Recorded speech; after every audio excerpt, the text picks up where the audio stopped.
Good day, everyone. This is the video presentation of Module 6 in NSTP 1 entitled Human Immunodeficiency Virus AIDS with Republic Act 8504. So my name is Ma'am Cleo Contawe.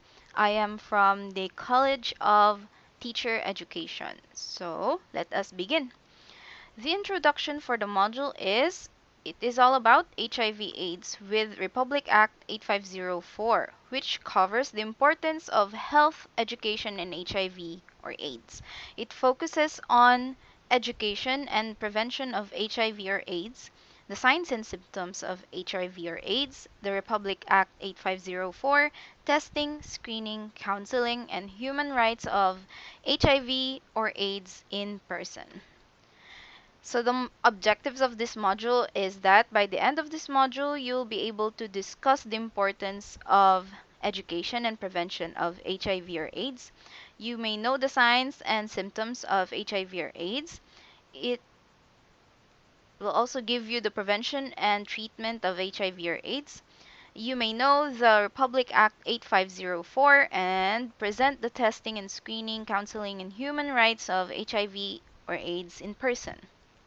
Now, bago tayo mag-umpisa sa pag-discuss ng HIV at sa Republic Act 8504, mainam na matutunan muna natin kung ano ang isang virus.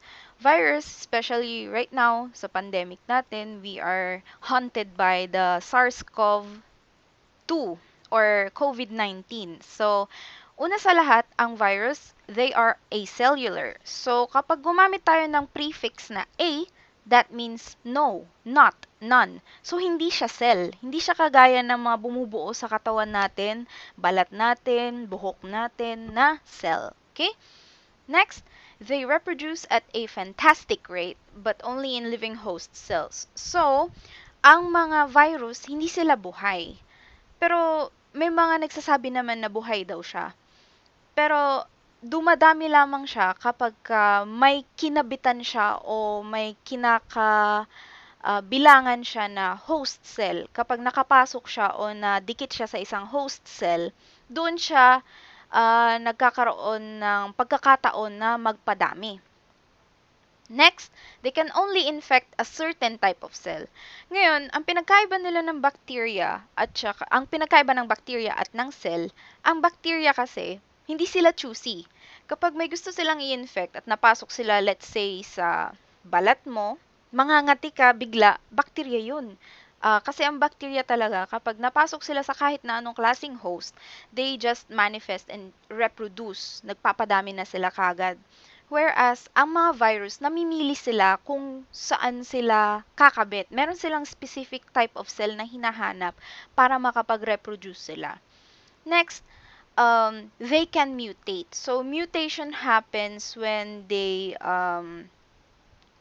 improve their qualities or they develop more qualities than they originally had. This also happens with bacteria.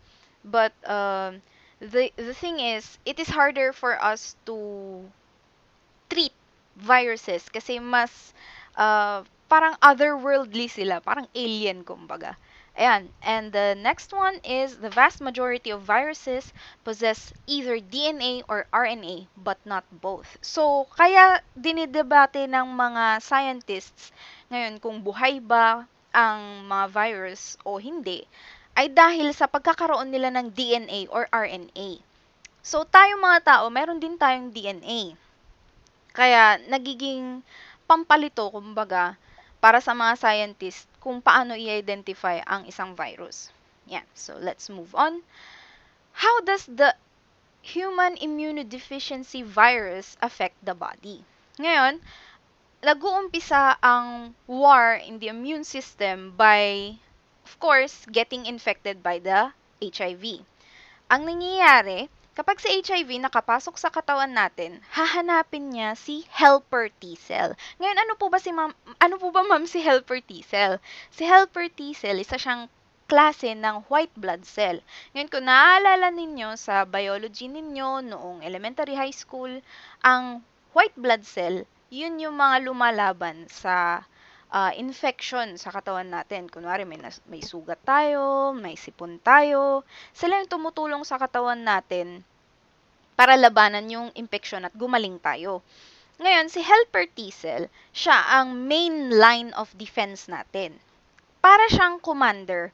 Kapag may nakita na siya na infeksyon o kaya mga bagay na hindi dapat nakapasok sa katawan natin, bacteria, virus, fungi, uh, kaagad-agad niyang inuutusan yung mga iba pang klase ng white blood cell para uh, puksain. Ayan, puksain yung mga infection na yon. Ngayon, nakakatakot kasi ang hinahanap, gaya nga ng sabi ko kanina, ang mga virus, meron silang hinahanap na specific na cell para apektuhan.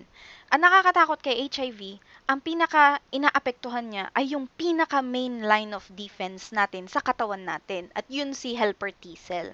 Yung nakalagay dito, CCR5 receptors. Ang CCR5 receptors, yun yung mga nakakabit sa labas ng cell, ng helper T cell, yung covering ng helper T cell, may mga CCR5 receptors doon. Doon kumakabit yung spikes ng mga virus. So, kung nakikita nyo yung background ng aking PowerPoint presentation, yan yung isa sa mga model ng mga virus, yung maraming spikes. So, ang nangyayari, yung isang spike ng HIV, kakabit siya doon sa receptor para siyang saksakan. So, imaginin ninyo na ito yung CCR5 receptor. Tapos, ito yung spike ng virus. So, ang mangyayari, kakabit siya. Ganun yung nangyayari. Ngayon, kapag na-infect na yung katawan natin ng HIV o na-apektuhan na yung helper T cells natin, ang nangyayari, yung DNA or RNA ng HIV na laman-laman niya, marirelease dun sa loob ng helper T cell. Pagkatapos mapasok sa helper T cell yung DNA or RNA na yun, kakabit siya doon sa DNA or RNA ng helper T cell. Ay, hindi. DNA ng helper T cell. Yun. Kakabit yung DNA nung HIV doon sa loob ng helper T cell. Ngayon, kapag kumabit na siya sa loob ng DNA ng helper T cell, ang nangyayari, iniisip ni helper T cell, kailangan kong i-produce to kasi nakalagay to sa DNA ko eh. Imagine ninyo na ang DNA para siyang kodigo. Makukopyahin niya, ito ang dapat kong gawin. Para siyang to-do list. Yung parang ililista mo, ito yung mga kailangan kong gawin ngayon. Parang ganun ang DNA kasi. Para siyang template for the cell to know what to produce for the body. Parang ganun. So, kapag ka nailagay na yung viral DNA, naikabit siya sa DNA nung helper T cell, iniisip tuloy ni helper T cell na, kailangan kong gawin to, kailangan kong gawin to, kailangan kong gawin to. So, kapag gumawa siya ng gumawa ng copies nung viral DNA, nagpo-produce siya ng more viruses. So, ganun ang ginagawa ng mga virus in general. Isasaksak nila yung DNA nila or RNA nila sa loob ng cell, and then yung cell na mismo ang gagawa nung virus at magpapadami ng virus. Yan. So, ang mangyayari, syempre, mararamdaman ng katawan, uy, may infeksyon. So, ang unang paraan para ma-fight back ng katawan natin yung HIV infection, una, restriction factors. So, itong mga restriction factors na to, they try to destroy the viral DNA in the infected cell. Napansin niya na, uy, parang may mali. Hindi ata to parte ng to-do list natin. Hindi ata to parte ng mga kailangan nating gawin. So, ang gagawin ng mga restriction factors, sisirain yung DNA na nasa loob ng infected cell. So, dahil sira na yung DNA na yon, hindi na tama yung pagkakakopya, hindi na marirelease ang more copies of virus. Next, the killer T cells and the natural killer cells inject antiviral proteins to the infected cells. Yan. So, kung meron tayong helper T cells, meron din tayong killer T cells. So, part pa din siya ng immune system natin. So si killer T cell at saka si natural killer cells, they are both under the command of helper T cell. So sabi ko nga kanina, pinaka-captain ng immune system natin si helper T cell. So ang ginagawa nila, they inject antiviral proteins to the infected cells. So madidetect nila, uy, ikaw, may HIV ka. Sasaksakan nila ng antiviral proteins hanggang sa masira yung infected na cell. So, papatayin kumbaga. Papatayin nila yung infected na helper T cell para hindi na mag-produce ng mas maraming copies of the virus. Next, B cells, they release antibodies that block viral spikes. Ayan. So, si B cell, another type of white blood cell yan. So, they release antibodies that block the viral spikes. So, sabi ko kanina, di ba? Ito yung CCR5 receptor and then ito yung viral spike. Nandito din siya sa yan na yung drawing ng yung diagram ng virus. So ang mangyayari, tinatakpan nung antibodies yung spikes para hindi na sila makasaksak pa muli sa mga iba pang healthy na helper T cells. Yan. Next, dahil nakita na ni virus na parang, oh my gosh, nilalabanan na nila tayo. Ang gagawin ni virus, dinidisable niya yung mga restriction factors, tapos nag-mutate siya. Imagine nyo siya as nagpapanggap. Naglalagay siya ng costume. Lalo tuloy mahihirapan yung katawan na hanapin kung asan ba si virus. Kasi in the first place, hirap na siyang i-identify kung nasaan yung infection. And then, mag-mutate pa lalo si HIV. So, mahihirapan lalo yung katawan natin kasi meron siyang disguise. Yan. So, yung restriction factors, gaya nga ng sabi ko kanina, ang ginagawa nila, sinisira yung viral DNA. Pero dahil na-disable na si restriction factors, mahihirapan patuloy na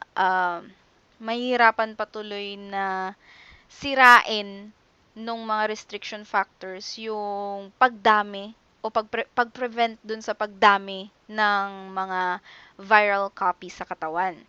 Ngayon, after a while, the killer T cells and the natural killer cells become exhausted and doesn't respond to the infection. So, parang similar siya sa antibiotics. Alam niyo yung sinasabi nila na nagkakaroon ng super bugs ang tawag nila. Kapag kunwari, nagtitake ka ng antibiotics mo, pero hindi mo tinitake ng tama. Parang sinabi ng doktor, 5 days a week, 3 times a day ang pag-take mo ng antibiotic nito. Pero dahil on the third day, umayos na yung pakiramdam mo, hindi mo na itinuloy, hindi mo alam, hindi ka pala gumaling. Yung mga natitira na bacteria dun sa katawan mo na sana ay sisirain pa nung antibiotics if only you have taken their advice to take it for 5 days, not just 3 days, nag-mutate sila at mas nagiging resistant sila doon sa antibiotic. Kaya kapag tinake mo na ulit yung antibiotic, hindi na siya gaanong gumagana. Yun yung superbugs. So, ganun din sa virus. They have a lot of similarities kasi. So, ang mangyayari, dahil sobrang tagal na nilang nilalabanan pero hindi naman na ata gumagana, parang hindi na nagre-respond to the infection yung killer T cells and natural killer cells. So, they stop fighting against the virus kasi di naman nata gumagana. Parang ganun yung pakiramdam nila. Next, the body can't reproduce more helper T cells. So, kapag pakonti na ng pakonti yung bilang ng helper T cells, nahihirapan na din yung body to keep up with the production of new helper T cells. Ngayon, kapag nangyari yan, we develop AIDS or the disease that is caused by HIV. Ganon. Yun yung difference ng HIV at saka AIDS. Parang nakakalito naman kasi hindi. Yung virus yung nagkukos ng AIDS. Pero ang AIDS is a more prolonged version na ng infection. So kapag kamalala na yung infection sa katawan mo, yun na si AIDS. And then, after having AIDS, what happens is that the body can't fight against otherwise harmless bacteria anymore, and this could become fatal. So, parang kunwari, ah, ikaw, meron kang AIDS, sinipon ka, usually dapat sana after a week, okay ka na. Pero bakit parang palala ka ng palala, palala ka ng palala? Yun nangyayari sa AIDS. Wala na kasi tayong helper T cells, wala na tayong um, laban. Wala na yung immune system natin against simple infection. So, more often than not, ang nakakapatay sa katawan ng isang tao na infected with HIV or AIDS, hindi mismo yung bacteria, hindi mismo yung virus, kundi mga bacteria na otherwise sana harmless sa katawan natin. Yan. Okay. So, imagine it, kung hindi pa rin clear yung explanation kung paano nakakaapekto ang HIV, AIDS sa katawan natin, imagine it as being the imposter sa Among Us. Kung naglalaro kayo ng mga uso na games ngayon, isang particularly popular game is called Among Us. Kung hindi nyo to alam, yung game na to, uh, composed of 10 players at max. Tapos yung isang player doon could be the imposter and then the other 9 would be the crewmates. Ngayon, ang premise ng game is that inside the spaceship, meron kayong crewmates and an imposter. So, yung imposter, akala mo kaibigan mo siya, akala mo kagaya mo siya, kasi kamukha mo siya. Tingnan mo to, yung imposter natin dito mukha siyang mabait. Ayan. Pero in reality, kalaban pala siya. Ayan. So, ang nangyayari, inaatake na ng virus yung katawan mo. Tapos paunti-unti nauubos yung mga helper T cells mo. Yung helper T cells being the crewmates. Yan. Tapos kapag sobrang dami na ng napatay na helper T cell at ang naiwan na lang ay virus, syempre, ang nanalo yung virus, which is yung imposter, 'di ba? Yan. Tapos, ang malala, hindi na rin makapag-call ng emergency meeting o hindi na rin makapag-utos si helper T cell kasi at the end of the war, wala na siyang mauutusan na white blood cells or helper T cells, killer T cells, wala na. Yun. Okay. So, what are the requisites for infection? First, we must have a portal of entry. Okay? Next, known mode of transmission, medium of transmission, and the viral load. So, ano po ba itong mga to? Portal of the entry, paano nakakapasok yung virus sa katawan natin? Una is through wounds. Also, through sexual contact. What else? Through birth. What else? Sige, nasa susunod na mga slides. Next, known mode of transmission. So, ano ba? Sexual contact, wounds, ayan na naman. So, parang same lang. Next, medium of transmission. So, ito yung mga liquids, bodily liquids kung saan pwedeng nandoon yung virus and then maitra-transmit sa'yo. And for the viral load, it pertains to the amount or kung gaano kadami yung virus na nandoon sa bodily liquid na naipasok sa'yo. So, how is HIV transmitted? First is through sexual contact, right? So, how, ma'am? When a man has, no, not only man. When a man or a woman has HIV and then yung kanyang genital liquid ay naipasa sa iyo, ay naipasok sa iyo, gaya ng semen, pre-seminal fluid or pre-cum, and then vaginal fluid, ayan, pwedeng maipasa sa'yo yung HIV. It is the most common na paraan para mai-transmit ang HIV. Next, blood transfusion. So, this doesn't happen a lot, but when you need blood, pag kunwari, for surgery or mababa yung blood count mo, and turns out that the blood that was given to you is HIV infected, yun, pwede kang maapektuhan doon. Pero hindi siya gaanong common dahil ini-screen nila na maigi yung mga pinagkukuha na naman nila ng dugo o yung mga donators nila. Next, syringe. So, kapag kunwari, gumamit ka ng syringe, tapos may HIV ka, ginamit din ni friend mo yung syringe na ginamit mo, mapapasahan siya. Pwede yun. So, please do not reuse syringes. Next, oral contact. Ma'am, ibig sabihin, kapag nag-kiss kami ng boyfriend ko, tapos yung boyfriend ko meron siyang HIV, magkaka-HIV din ako. Hindi po. HIV cannot be transmitted through saliva. Ma'am, bakit ngero andyan po yung oral contact? Hindi. Ganito. It can only happen if you have lesions or wounds on your gums or on your lip. Tapos, yung isa din, ganun din, may sugat din siya sa bibig. So, magpapasahan through the sugat. Ganun. Next, pregnant women with HIV. So, naita-transfer nila sa anak nila. Pero this is not for all cases. There is a very minimum risk naman for a pregnant woman with HIV to transmit their disease, their infection to their child. Yan. Very little chance. And then for organ transplant. So, ganun din, same with blood transfusion if you need a kidney or your heart or lung.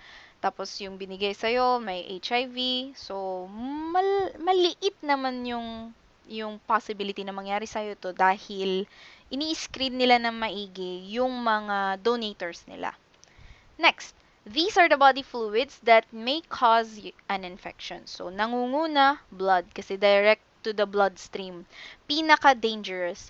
Kasi, ang blood natin, it is going through our body almost all of the time. Every pump of our heart, that means it's a complete circulation throughout our body.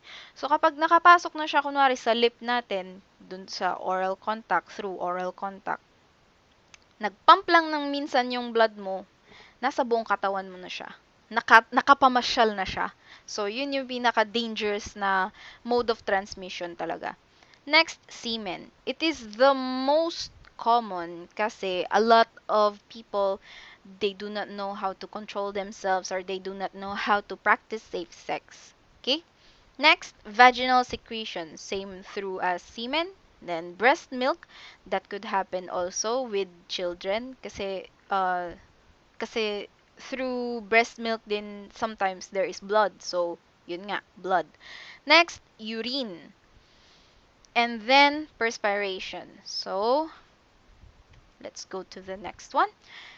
These are the conditions required for HIV transmission. So, one must be HIV positive in order to transmit HIV to another person. Siyempre, nawanti infection mo, wala kang may infect. Next, body resistance is weak.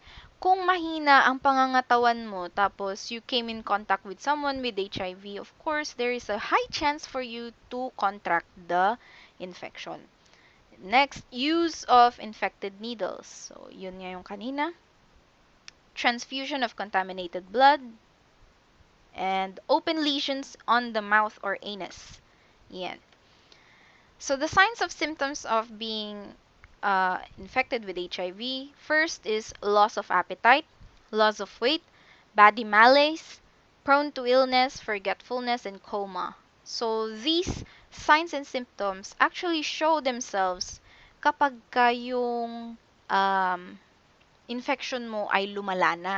Hindi mo yan mararanasan pagkapasok ng virus sa katawan mo. Pahihinain muna ng pahihinain ni HIV yung katawan mo hanggang sa maramdaman mo na yung mga signs and symptoms na yan. Isa yun na nakakatakot na part ng HIV kasi you don't know it until the signs and symptoms shows, which more often than not happens when yung stage na ng disease is by the terminal end na. Kapag malapit ka ng yan. So, HIV transmission prevention. First, practice safe sex. How do you practice safe sex? First of all, use a condom.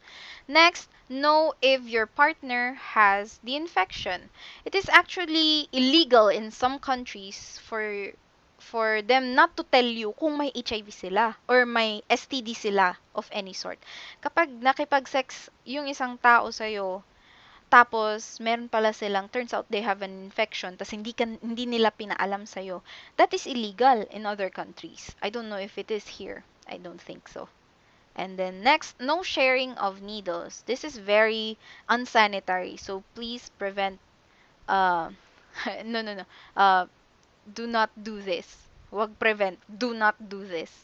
Next, well screening of blood and organ donors. This is, ano naman, practiced here in our country. And avoid getting pregnant.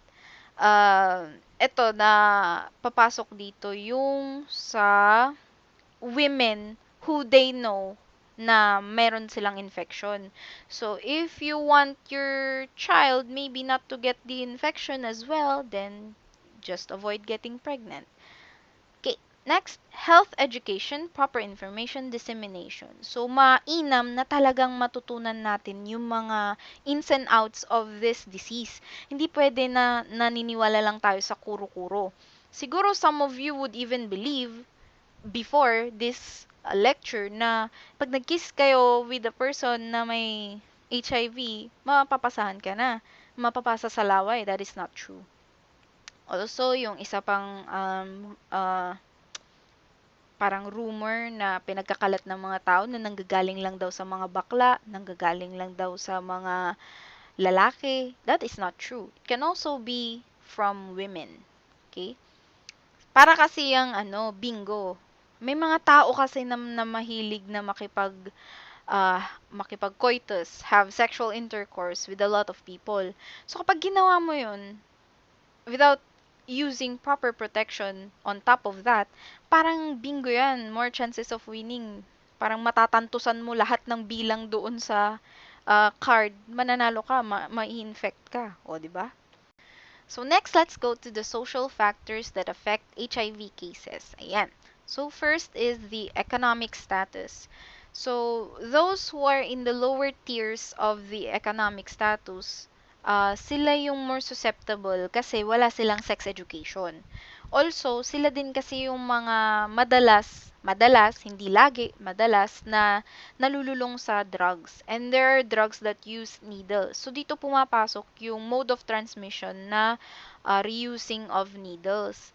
So, meron yung mga injectables na klase ng drugs kapag gumamit yung isa, gagamitin niya din yung needle na ginamit ng isa, tapos infected pala ng HIV yun. So, ang bilis nung transmission. Para siyang wildfire na ipinapasa from one person to another.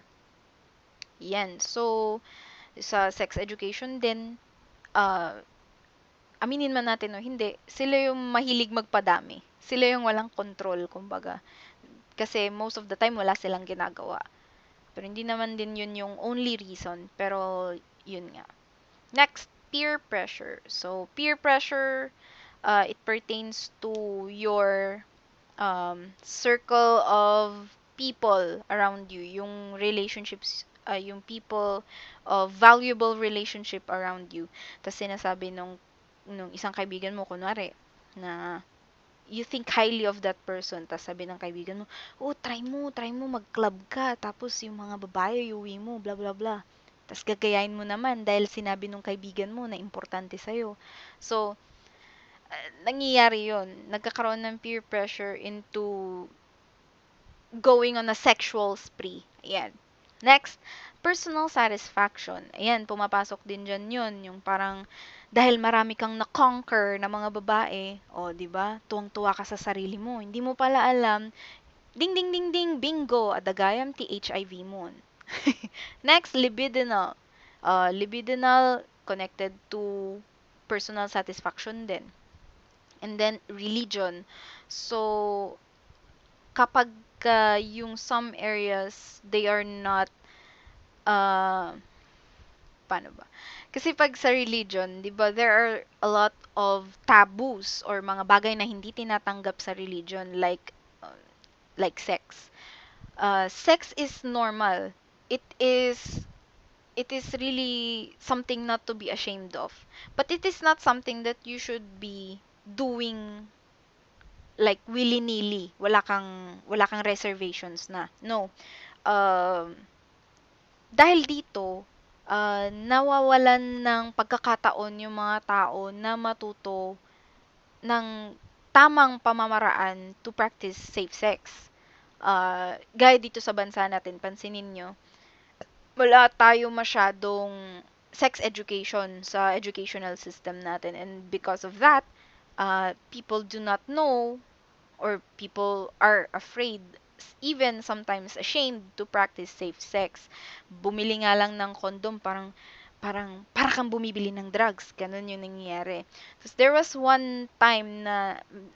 one case na nalaman ko sa isang kaibigan ko na bumibili daw siya ng pills. So the pills was for her PCOS and irregular menstruation. Kasi yun din ang isang ginagawa ng pills, is to regulate menstruation. So bumibili daw siya ng pills, and then she overheard two older women behind her saying na, "La, tingnan mo, papilis-pilis pa, hindi na nahiya, blah blah blah." Mga ganong klase ng mga talk ba. Yung parang shini-shame siya. So parang napahiya tuloy siya, naiyak siya nung pauwi na daw siya. Kasi hindi naman alam ng mga matatanda na yon na yung gamot na yon ay para pala sa kanyang PCOS. So, yun, kung papansinin nyo talaga sa ating bansa, parang tabu yung pag-practice ng safe sex and yung paggamit ng mga contraception. RH bill nga, nahirapan tayong ipas dahil sa uh, pagme-meddle ng church against it. Okay, next, geographical area. So, if an area has a lot of people with HIV infections, sabihin natin, kunwari, Binalonan 15, Pusorobio 0, de syempre mas madaming may infect dito kasi mas madami ang may infected dito. Parang ganun lang, geographical area. Next, exposure to pornographic materials. So, this is connected to libidinal din. Dahil sa kapapanood mo ng pornographic materials, parang you want to live the fantasy of doing that. Yung napapanood mo, gusto mong gawin din. When in fact, it is very uh, staged. Ang porn ay staged. They do body modifications para magmukha silang the perfect woman or the perfect man, and then hindi makatotohanan yung laman ng pornographic materials, and that is why nagiging bad influence siya sa mga tao, and they do it in the real world. They go on sexual fantasies, they go on sexual uh, conquests.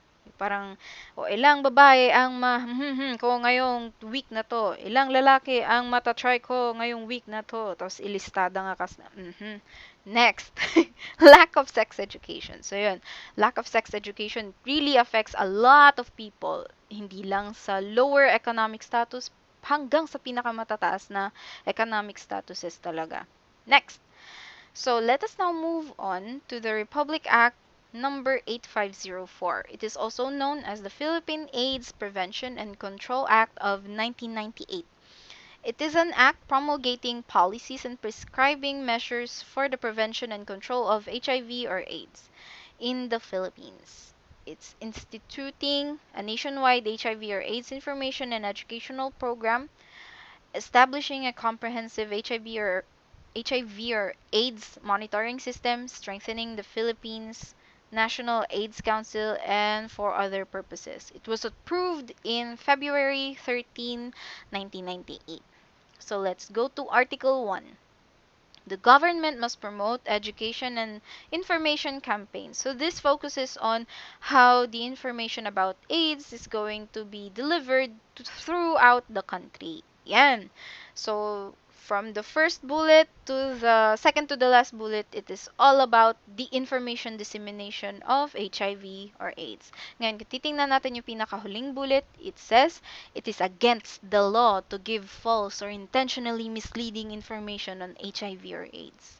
So, kapag sinabi ninyo na sabi ni Ma'am Cleo Contawi na ipapasa daw ang HIV through saliva, tuktukan kayo. It is very, very, very illegal.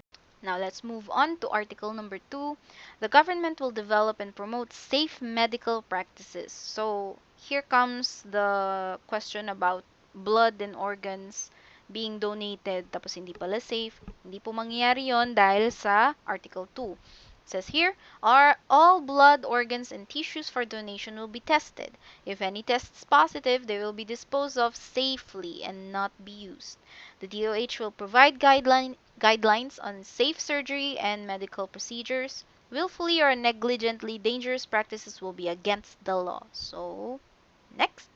Article 3, the government will provide appropriate confidential HIV testing. Confidential meaning hindi po ipapaalam ng kahit na sino kung ano yung naging resulta ng test mo. O kung nagpa-test ka, hindi ipapaalam yun. Kung nag-positive ka man o nag-negative, hindi po ipapaalam ng gobyerno yun. HIV testing can only be done with the consent of the person tested kapag pumayag lamang po siya. Next, the DOH will provide anonymous HIV testing. Counseling will be conducted before and after testing.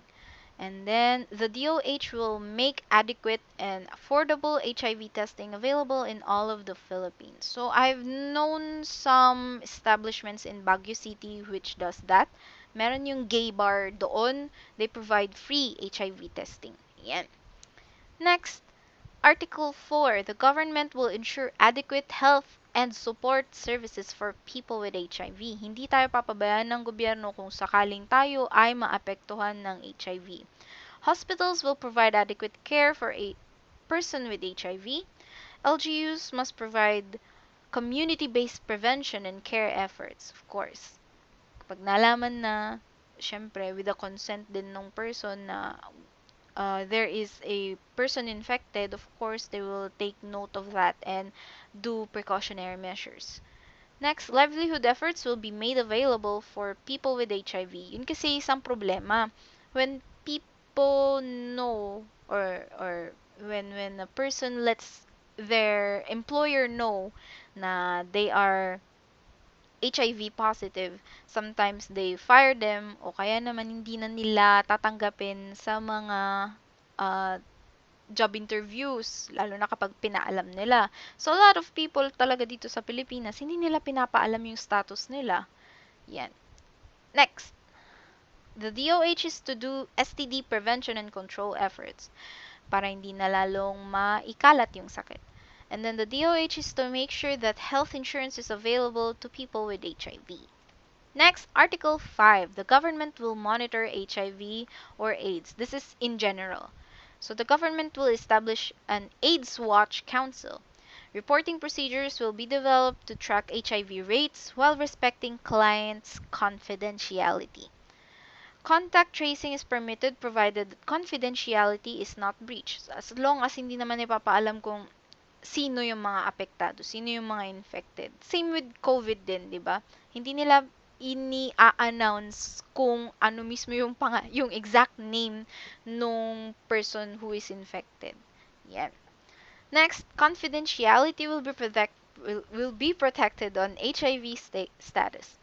All healthcare workers and anyone handling health records will strictly preserve patient confidentiality on HIV status and the identity of people with HIV. HIV status can be shared by health officials in three circumstances. First is the officials of the AIDS Watch Council, health workers who are involved in treatment and need to know for their own safety, and a judge if under subpoena for an official court case. So, yan lamang yung tatlong instances na pwede mong ibigay yung status ng isang tao. HIV results may be given to the person tested, an official of the AIDS Watch Council, and a parent or guardian. It cannot be given to anyone else. Legal penalties can be provided for breaching confidentiality. People with HIV must inform spouses and sex partners as soon as reasonably possible. Bakit? Ba't mo ipapaalam? Eh di hihiwalayan niya ako. No. It is for them to know their status as well. And if they knew their status immediately or early on, pwede nilang i-prevent. Yun pala, I think I was not able to mention that HIV doesn't have a cure. It doesn't have a cure. But there have been 2 cases worldwide na na-cure completely yung HIV niya. Ma'am, paano nangyari yun? It is very circumstantial. Hindi sinasadya. So, yung second case, kasi na ano ko lang siya recently. Yung second case ng HIV na na-cure, ang nangyari, meron siyang uh, meron siyang leukemia. Yan. Cancer of the blood. And then, meron din siyang HIV. Tapos, kapag kasi may leukemia ka, kailangan mo ng bone marrow transplant. Ngayon, yung pinanggalingan ng bone marrow transplant niya is a person with a mutation sa katawan niya. Meron siyang mutation. Tapos, yung mutation niya na yun ay nagkukos na yung mga helper T cells niya ay hindi magkakaroon ng CCR5 receptor. Hindi nagde-develop ng CCR5 receptor yung mga helper T cells niya. So, ibig sabihin, yung tao na pinanggalingan ng bone marrow ay virtually immune. Immune siya sa HIV. So, yun, kumuha sila ng bone marrow mula sa kanya, ibinigay dun sa patient na nangangailangan ng bone marrow for his leukemia. So, nung nabigay sa kanya yung bone marrow, na-develop niya din nakuha niya din yung mutation that came along with the bone marrow. So, ngayon, nung nagbubuo na ng dugo, gumagawa na ng dugo yung marrow na naipasa sa kanya, yung mga ginagawa na niyang dugo ngayon, syempre kasama ang white blood cell doon, helper T cells are white blood cells. Nung binubuo niya na yung mga white blood cells na yun, walang CCR5 receptor yung mga nabuo. So, that made him immune to HIV kasi walang kakapitan si HIV hanggang sa ma-cure siya. So, yun yung nangyari doon. Pero, nung trinay ulit nila yun, kasi nangyari na siya before. Siya yung second case, di ba? Nangyari na siya before. Tinatry nila yung klase ng treatment na yun sa other HIV-infected patients, pero hindi nagiging successful. So, wala pa rin talagang cure. There were cases of people getting cured, pero wala pa rin talagang cure ang HIV. Yan. So, para malaman ng sex partners or ng spouses mo yung kanilang status at mapigilan nila. Kasi meron namang mga gamot na nagpapabagal lamang nung pagdami ng HIV but not to cure it. So, ayan. Okay, next, Article 7. So, this is all about discrimination against people with HIV. So, illegal po yun. Employers cannot discriminate in hiring, firing, promotion, or assignment based on actual or suspected HIV status. So, most of the time, nangyayari pa din ito because people do not file cases. They do not have the means to file cases against people who are or employers who are discriminating against them. Next, schools are not allowed to refuse admission, punish students, or deny participation in activities based on real or perceived HIV status. Person with HIV has the legal right to travel, live, and lodge with the same freedom as any other citizen. Quarantines and other restrictions are illegal. Next, a person with HIV has every legal right to seek public office. So, kung gusto nilang tumakbo for public office, they can do that. Credit services cannot be denied based on HIV status. Insurance cannot be refused based on HIV status, provided the person does not lie about their HIV status. Hospitals and other health services cannot refuse treatment or discriminate based on HIV status. Decent burials cannot be denied based on HIV status. Legal penalties for discrimination will be enforced. And the last one, Article 8. The government will establish a Philippine National AIDS Council. This council will be responsible for implementing the act and conducting all national AIDS performances. Ayan. So, in conclusion, HIV or AIDS is a very dangerous infection or disease with no cure that could be easily spread around if we are not careful. We must practice safe sex and avoid unsanitary practices like reusing needles and such. We must also be properly informed about HIV or AIDS and also do not share false information as much as possible. Be informed. Great. So, thank you so much for listening to me. Please stay safe and God bless.